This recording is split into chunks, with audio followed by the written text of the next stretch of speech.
Lydia Sherman, seorang wanita yang hidup di abad ke-19, dikenal sebagai istri yang setia dan ibu yang penyayang.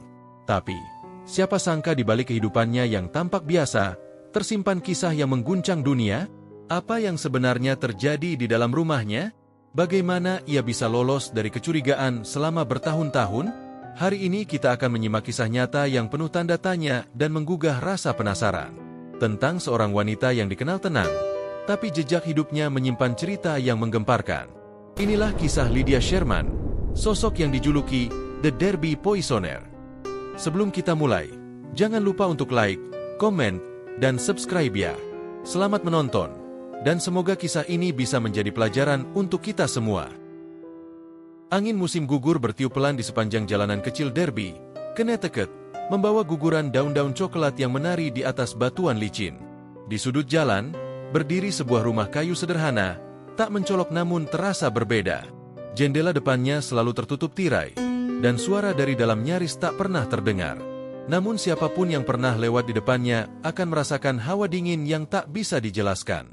Disitulah Lydia Sherman tinggal, seorang janda muda dengan senyum lembut dan tatapan yang sulit dibaca. Lydia tak lahir dalam kegelapan. Ia tumbuh dalam keluarga pekerja keras di New York, dididik dengan tata krama dan nilai-nilai agama. Ayahnya seorang tukang kayu, ibunya mengurus rumah tangga sambil menjahit untuk tetangga sekitar. Tidak ada yang aneh dari masa kecilnya, kecuali satu hal yang selalu ia simpan dalam hati, perasaan kosong, seperti lubang di tengah dadanya yang tidak pernah bisa terisi. Ia tak tahu mengapa, tapi sejak kecil, ia merasa dunia tidak berjalan sebagaimana mestinya.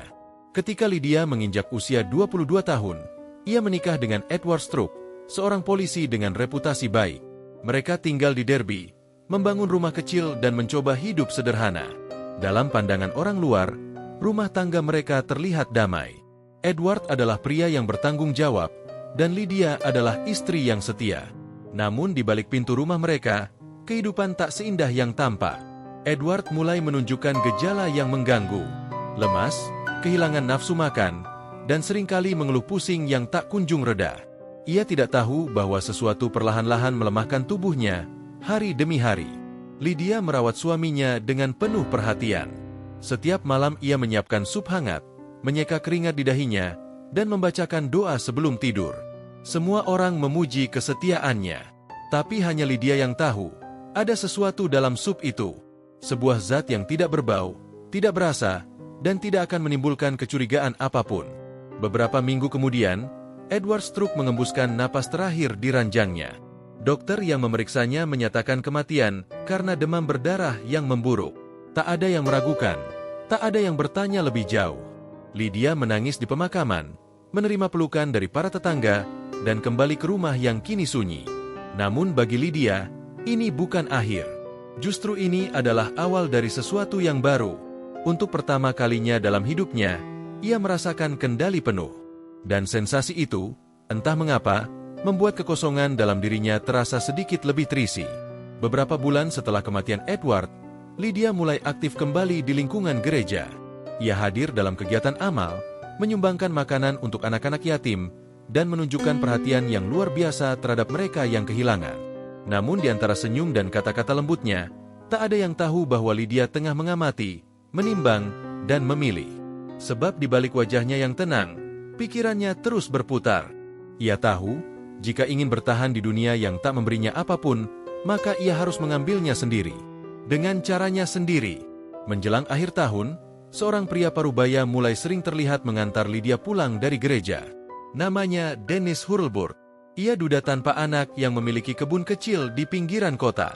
Ia terlihat ramah, dan Lydia tersenyum setiap kali pria itu membawakan bunga liar dari ladangnya. Namun dalam hati Lydia, bunga itu bukan simbol cinta, melainkan langkah pertama menuju sesuatu yang lebih besar. Dennis Hurlburt adalah pria yang sederhana. Hidupnya dihabiskan mengurus ladang kecil warisan keluarganya dan sesekali berdagang hasil panen ke pasar kota. Ia bukan pria yang gemar banyak bicara, tapi matanya selalu lembut saat menatap Lydia. Mungkin karena itu, ia jatuh hati padanya begitu cepat. Ia melihat seorang janda penyayang, mandiri, dan penuh perhatian. Bagi Dennis, Lydia adalah jawaban atas kesepian yang selama ini menyelimuti hidupnya. Mereka menikah dalam sebuah upacara kecil yang hanya dihadiri keluarga dekat dan tetangga.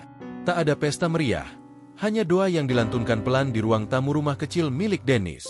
Setelah itu, kehidupan pernikahan mereka berjalan tenang. Lydia tampak kembali menemukan rumah. Ia merapikan ladang Dennis, menghias rumah dengan sentuhan tangan lembutnya, dan memasak dengan rasa yang menggugah selera. Setiap pagi, aroma kopi dan roti hangat memenuhi dapur. Namun, kebahagiaan itu tak berlangsung lama. Seperti bayangan yang selalu mengikuti cahaya, sesuatu yang tak terlihat mulai menyelimuti rumah itu. Dennis mulai merasa letih, matanya sayu, tubuhnya sering menggigil walau matahari bersinar cerah. Awalnya ia mengira itu hanya masuk angin biasa. Tapi hari-hari berikutnya, tubuhnya makin lemah, hingga ia tak mampu lagi turun ke ladang. Lydia kembali berperan sebagai perawat. Ia merawat Dennis dengan penuh kelembutan, memberikan teh herbal yang katanya akan mempercepat pemulihan, menyuapi sup hangat, dan membacakan ayat-ayat kitab suci di samping tempat tidur. Tetangga yang datang menjenguk selalu terharu melihat kesetiaannya. Mereka bahkan tak segan menyebut Lydia sebagai wanita berhati malaikat. Tak seorang pun curiga bahwa cairan yang dituangkan ke dalam cangkir teh itu bukan ramuan penyembuh, melainkan tetes racun arsenik yang tak berbau dan tak berasa. Sedikit demi sedikit, tubuh Dennis meresponsnya. Tapi bukan dengan kesembuhan. Di awal musim semi, Dennis mengembuskan napas terakhir. Dokter yang memeriksanya menyatakan bahwa tubuhnya terlalu lemah untuk melawan infeksi saluran pencernaan. Tak ada otopsi, tak ada penyelidikan. Dennis dikuburkan di tanah ladangnya sendiri, tepat di bawah pohon apel yang dulu sering mereka duduki berdua. Setelah kematian Dennis, Lydia tampak terpukul.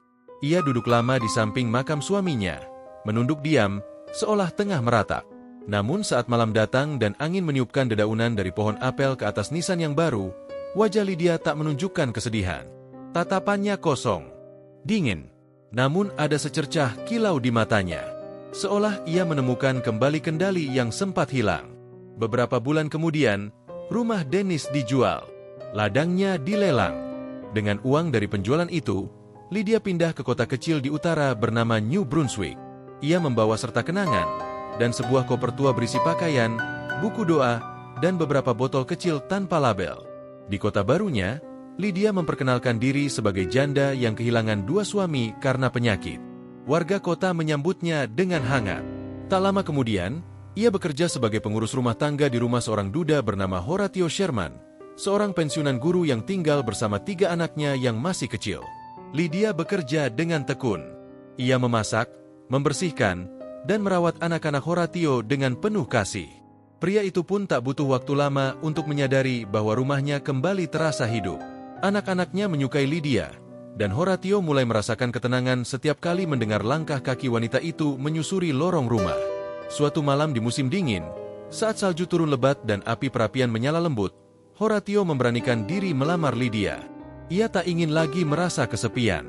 Dan Lydia, dengan senyum lembutnya yang penuh arti, menerima lamaran itu. Kini, rumah itu memiliki seorang ibu baru. Dan anak-anak kecil itu, yang belum tahu seperti apa gelapnya dunia, menyambut Lydia dengan pelukan hangat dan suara tawa. Mereka tak tahu bahwa langkah yang baru saja mereka ambil, diam-diam membawa mereka ke dalam bayang-bayang yang belum pernah mereka kenal sebelumnya. Rumah Horatio Sherman tak pernah sehangat ini sebelumnya. Sejak kepergian istrinya 2 tahun lalu, ia hidup dalam keheningan yang menguras jiwa. Ketiga anaknya, Willie yang berusia 9 tahun, Frankie yang 7, dan Lily yang masih 5, tumbuh dalam kekosongan cinta seorang ibu. Namun sejak Lydia datang, kekosongan itu perlahan-lahan terisi. Ia merapikan rumah, membuatkan makan malam hangat, dan mengusap kepala anak-anak dengan kelembutan yang terasa seperti milik seorang ibu sejati. Lydia memainkan perannya dengan sempurna. Di depan Horatio, ia adalah istri penuh perhatian. Di mata anak-anak, ia adalah pelindung yang selalu ada saat mereka demam, terluka, atau sekadar ketakutan karena mimpi buruk. Tapi di balik senyum dan belayan hangat itu, pikirannya terus menyusun pola. Ia tak hanya mengincar rasa nyaman atau status sebagai istri dari Horatio. Ada hal lain yang menjadi bahan renungannya setiap malam. Hal yang membuatnya sering terdiam menatap api di perapian, dengan mata yang tak berkedip. Hari-hari berlalu. Willie, si sulung yang cerdas dan penuh rasa ingin tahu, mulai sering mengeluh sakit perut. Awalnya ringan, hanya mual dan muntah ringan setelah makan. Lydia mengatakan mungkin karena ia terlalu banyak bermain di luar rumah. Ia pun mulai memberinya ramuan herbal. Katanya bisa memperbaiki pencernaan. Horatio percaya. Ia bahkan berterima kasih atas perhatian Lydia yang selalu sigap merawat anak-anaknya. Namun kondisi Willie memburuk. Tubuhnya melemah, wajahnya pucat, dan matanya mulai tenggelam. Dokter yang datang ke rumah menyarankan istirahat total dan makanan yang lembut. Tapi tak satu pun perawatan itu memberi hasil. Dalam waktu 2 minggu, tubuh Willie menyerah. Kepergian anak sulungnya menghancurkan Horatio. Ia merasa gagal sebagai ayah. Tapi Lydia berada di sisinya, menguatkannya, menyiapkan makanan, memeluknya saat malam, dan menenangkan anak-anak yang masih tersisa. Ia berkata ini ujian dari kehidupan, dan mereka harus kuat. Horatio, yang larut dalam duka, tak menyadari bahwa pelan-pelan, bayangan kematian kembali berputar di sekitar rumahnya.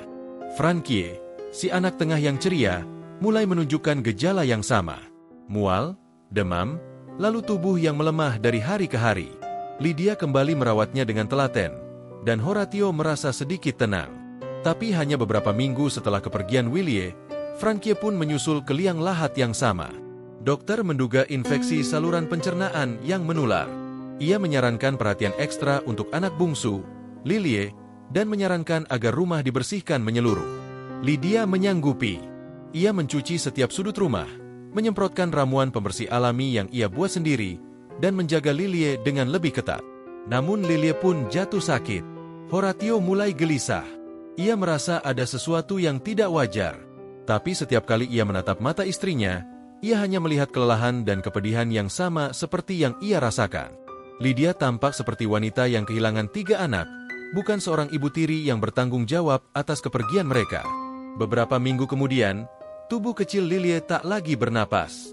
3 anak, 3 kehilangan, dalam rentang waktu yang nyaris berurutan.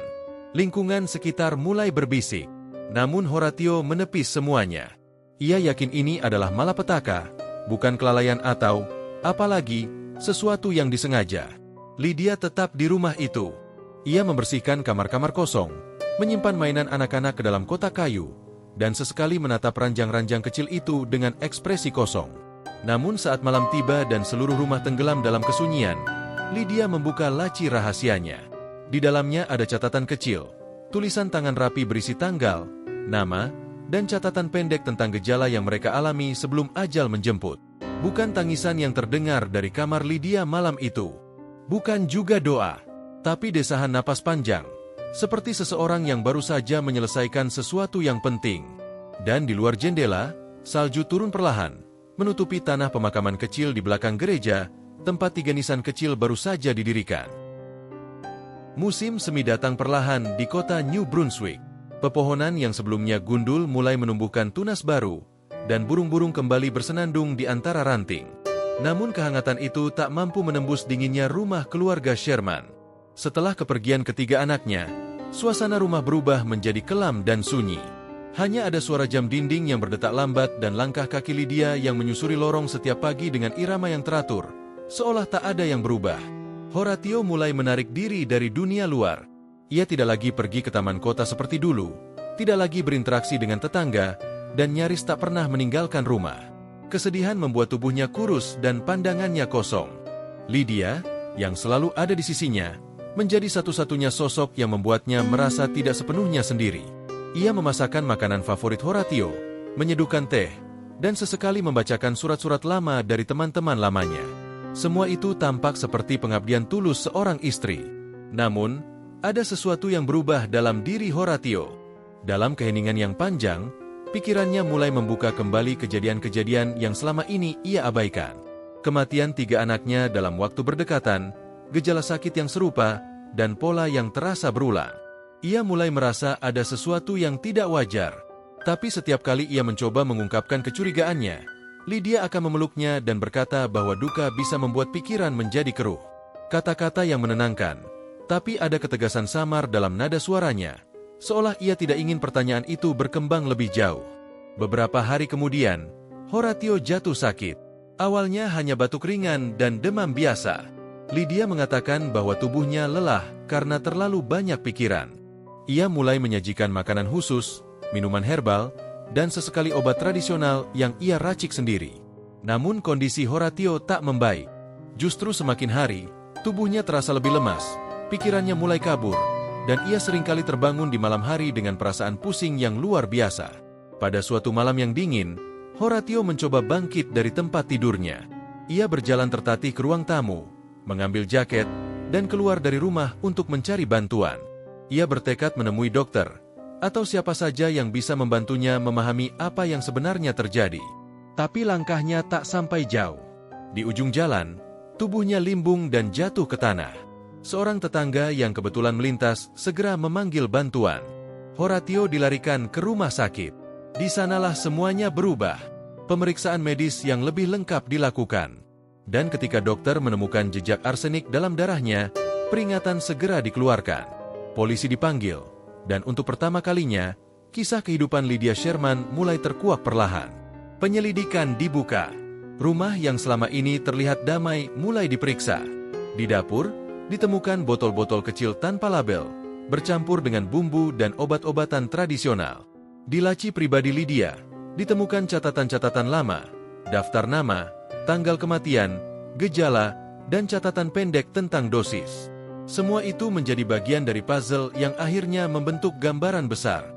Lydia ditangkap di pagi hari saat ia sedang mengganti spray di kamar tidur. Wajahnya tenang. Ia tidak memberontak, tidak menangis, hanya menatap petugas dengan mata datar dan berkata bahwa mereka pasti salah paham. Namun seiring berjalannya penyelidikan, fakta-fakta tak lagi bisa dibantah. Kematian Edward Strug, Dennis Hurlburt, ketiga anak Sherman, dan kondisi Horatio yang nyaris mengikutinya, semua menunjukkan pola yang sama. Arsenik, dosis kecil, perawatan penuh kasih, dan akhirnya, kematian yang dianggap alami. Semua tersusun rapi, seolah mengikuti skenario yang ditulis dengan hati-hati. Di ruang interogasi, Lydia duduk diam. Ia tak mengaku, tapi tak juga menyangkal. Kata-katanya sedikit, hanya jawaban singkat. Namun saat seorang petugas bertanya mengapa semua ini dilakukan, ia menunduk dan tersenyum tipis. Tak ada penjelasan, tak ada pembelaan. Hanya diam yang panjang dan tatapan yang kembali kosong. Media mulai meliput kasus ini. Nama Lydia Sherman tersebar ke berbagai kota, dikenal sebagai wanita yang tak terduga. Banyak yang terkejut, tak sedikit yang menolak percaya. Namun data medis, saksi, dan catatan pribadinya menjadi bukti yang tak terbantahkan. Horatio, yang selamat dari nasib tragis itu, akhirnya menjadi saksi utama dalam pengadilan. Ia duduk di ruang sidang dengan tubuh lemah, tapi suara mantap. Ia menceritakan semuanya, dari awal hingga akhir. Tentang bagaimana Lydia masuk ke dalam hidupnya, bagaimana ia membawa kebahagiaan sesaat, lalu perlahan menghapus semua yang ia miliki, anak-anaknya, harapan, bahkan dirinya sendiri. Lydia akhirnya dijatuhi hukuman penjara seumur hidup. Ia dibawa ke penjara wanita di Wethersfield, di mana sisa hidupnya akan dihabiskan dalam dinding-dinding sepi dan bayang-bayang masa lalu yang tak akan pernah hilang. Namun bagi banyak orang, terutama keluarga korban, keadilan belum tentu cukup untuk menghapus luka. Yang tersisa hanyalah kenangan pahit, dan pertanyaan yang mungkin tak akan pernah sepenuhnya terjawab, apa yang sebenarnya dicari oleh Lydia Sherman? Hari itu langit mendung ketika gerbang penjara wanita di Wethersfield terbuka untuk menerima satu tahanan baru. Di balik jeruji, dunia terasa berbeda. Tak ada rumah yang wangi dengan aroma masakan, tak ada anak-anak yang memanggil dengan tawa riang, dan tak ada ruang untuk menyusun rencana yang tersembunyi di balik senyum. Lydia Sherman melangkah masuk dengan kepala tegak, tanpa ekspresi, seolah ia sudah lama tahu bahwa akhirnya ia akan sampai ke tempat ini. Sel-sel batu yang dingin menyambutnya dengan sunyi. Dinding-dindingnya dipenuhi goresan-goresan lama, tulisan yang pudar, dan suara gema langkah kaki para sipir. Lydia mendapat sel kecil di bagian utara bangunan, dekat dengan jendela tinggi yang hanya memancarkan cahaya samar dari sela jeruji. Di dalam sana, hari-hari mulai terasa panjang. Tak ada yang menunggu teh herbal buatan tangannya. Tak ada yang memanggil namanya dengan lembut. Hanya keheningan dan waktu yang berjalan lambat. Awalnya para tahanan lain menjaga jarak. Mereka pernah mendengar kisahnya. Sebagian percaya, sebagian meragukan. Tapi satu hal yang sama, tak ada yang menganggapnya sebagai wanita lemah. Lydia tetap tenang dalam rutinitas. Ia membersihkan kamarnya dengan rapi, membaca kitab suci setiap pagi, dan duduk diam saat waktu makan tiba. Ia tak banyak bicara, tapi tak satupun petugas atau penghuni penjara lain menganggapnya sebagai orang biasa. Dalam diamnya, ia menyusun kembali hari-harinya. Setiap malam, ketika lampu dimatikan dan seluruh penjara terbenam dalam kegelapan, Lydia duduk di ranjang kecilnya. Matanya terbuka, menatap langit-langit yang retak, seolah sedang membayangkan dunia lain yang jauh dari jeruji ini. Ia tak pernah mengeluh. Bahkan saat kesehatan tubuhnya mulai melemah, ia hanya menunduk dan menerima semuanya seperti bagian dari takdir yang tak bisa dihindari. Suatu hari, seorang penjaga menemukan Lydia duduk di lantai selnya lebih lama dari biasanya. Tubuhnya bersandar pada dinding, matanya tertutup, dan tangannya memegang salib kecil dari kayu. Ia masih bernapas, tapi nadanya pelan dan tak beraturan. Ia segera dipindahkan ke klinik penjara, di mana perawat menyimpulkan bahwa tubuhnya mulai melemah secara alami. Usianya yang menua dan penyakit yang diam-diam berkembang di dalam tubuhnya menjadi batas terakhir perjalanan hidupnya. Selama berminggu-minggu, Lydia dirawat di ranjang sempit klinik itu. Petugas jaga mencatat bahwa ia hanya mengucapkan beberapa kalimat dalam tidurnya, menyebut nama-nama yang pernah mengisi hidupnya. Nama suami-suami yang pergi lebih dulu, nama anak-anak yang pernah ia peluk, dan dalam satu kesempatan langka, ia menyebut nama ibunya, dengan suara lirih, nyaris seperti bisikan. Tak ada sanak keluarga yang datang menjenguk. Tak ada surat, tak ada bunga, tak ada tangisan. Hanya keheningan yang menemaninya di akhir hidup. Dan ketika akhirnya napas terakhirnya mengalir keluar dari tubuh yang rapuh itu, seorang perawat menggenggam tangannya sebentar, mengusap dahi dinginnya, lalu menutup mata yang terbuka setengah, mata yang menyimpan begitu banyak rahasia, dan kini tak lagi mampu mengatakannya. Lydia Sherman dimakamkan di pemakaman kecil tak jauh dari kompleks penjara. Tidak ada upacara besar, hanya petugas sipil, seorang rohaniwan, dan 2 saksi dari penjara yang berdiri di sana. Batu nisannya kecil dan sederhana, hanya bertuliskan nama dan tanggal hidupnya. Tak disebutkan gelarnya sebagai istri, ibu, atau siapapun. Hanya nama seorang wanita yang pernah hidup dalam banyak wajah, dan mengukir jejak yang kelam dalam diam. Namun di luar penjara, kisahnya terus hidup. Surat kabar, buku kriminal lama, dan percakapan sumbang di antara warga kota yang masih mengingat wajahnya. Ia menjadi nama yang dikenang, bukan karena cinta atau pengabdian, tapi karena pertanyaan tak terjawab yang terus menggantung. Siapa Lydia Sherman sebenarnya?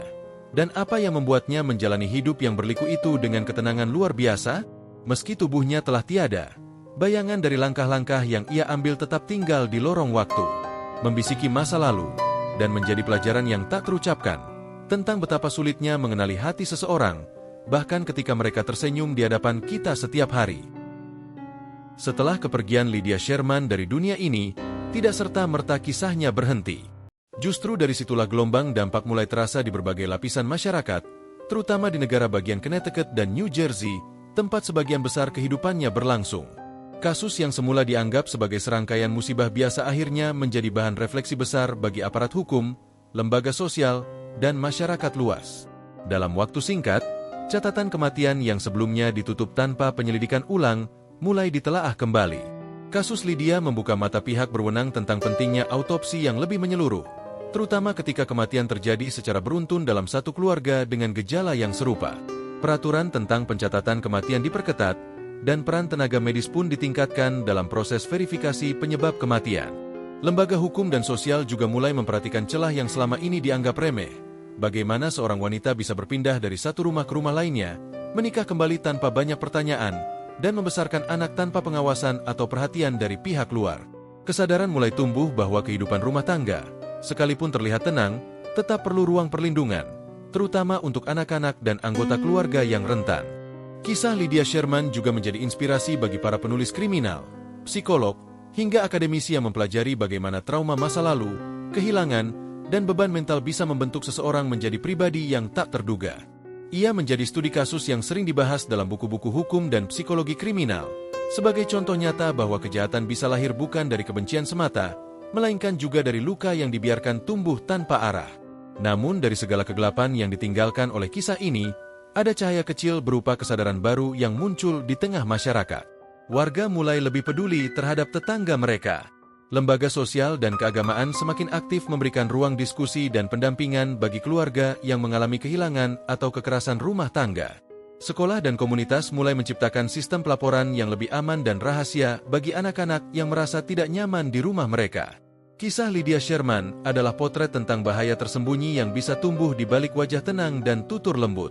Ia mengajarkan bahwa luka batin yang dalam tidak boleh diabaikan, bahwa perhatian terhadap orang sekitar harus disertai dengan kepekaan, dan bahwa kejahatan tidak selalu datang dengan wajah yang menyeramkan. Kadang justru lahir dari orang yang paling kita percaya. Sebagai manusia, kita tidak bisa menghapus masa lalu, tapi kita bisa belajar darinya. Kisah ini mengajak kita untuk lebih memperhatikan keluarga kita, anak-anak kita, pasangan kita, dan semua orang yang kita cintai. Bahwa kasih sayang sejati tak hanya tentang memberi, tapi juga tentang memahami dan menjaga dengan hati yang bersih. Terima kasih telah menyimak cerita ini hingga akhir. Semoga kisah Lydia Sherman menjadi pengingat yang bijak, agar kita semua lebih waspada, lebih peduli, dan lebih bersyukur atas kehidupan yang penuh rahmat ini. Jangan lupa untuk memberikan like, tinggalkan komen, dan share kisah ini agar lebih banyak orang dapat mengambil pelajaran darinya. Sampai jumpa di cerita lainnya.